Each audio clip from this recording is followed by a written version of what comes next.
you've been here before, welcome back. If this is your first time on my channel, my name is Miss Madison and it is so nice to meet you. I have spent 3 years in the classroom and I am now teaching privately on OutSchool, and I will link that link below to all of the classes that I offer. But today I am going to share some ways that you can prepare your student for kindergarten, whether you are homeschooling and deciding to put them into kindergarten for next year, or if you've just decided to do online preschool or whatever the case is. These are some ways that you can prepare them for kindergarten.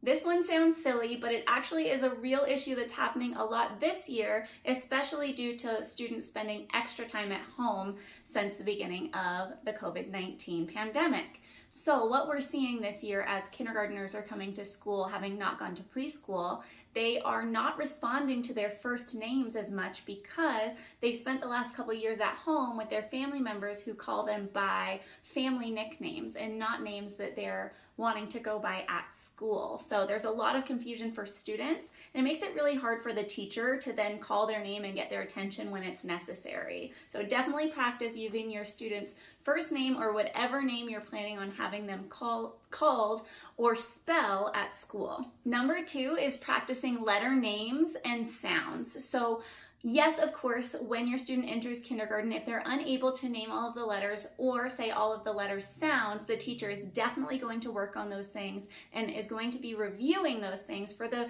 beginning of the school year and continue reviewing them until everybody understands and is able to name all of the letters and their sounds. But it will definitely give your kiddo a head start if they already know all of the names of the letters and if they've already had some practice with the sounds. Now remember, if you've seen my previous video, make sure not to teach your student the letter sounds with the schwa at the end. And if you don't know what I'm talking about, please go watch my previous video and you can learn a little bit more about that.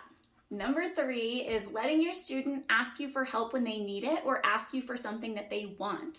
Lots of times we're seeing students come into kindergarten and doing things like holding a pencil in your face until you notice that it's broken, because they just expect you to see that it's broken and fix it for them instead of asking for help. So it takes kindergarten teachers a lot of time and a lot of work to get students to actually ask for what they need and what they want. And especially for when they need help in school, we see lots of kiddos at the beginning of the school year who need help on their work, but have never asked for help when they need it. People just give it to them when they see that they need help. With a classroom full of 27 or maybe even more kiddos, it's really important that your student knows how to ask for help when they need it so the teacher can provide that assistance. Number 4 is helping them learn how to hold a pencil correctly. Now I know what you're thinking, oh my gosh, what is the right way to hold a pencil if they're comfortable holding it this way and not that way?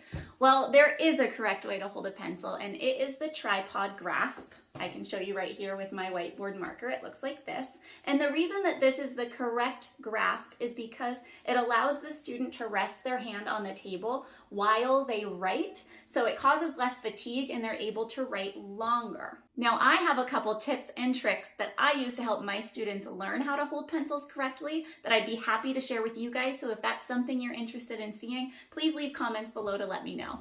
And last, but definitely not least, number 5 is allowing your student to practice simple daily tasks independently.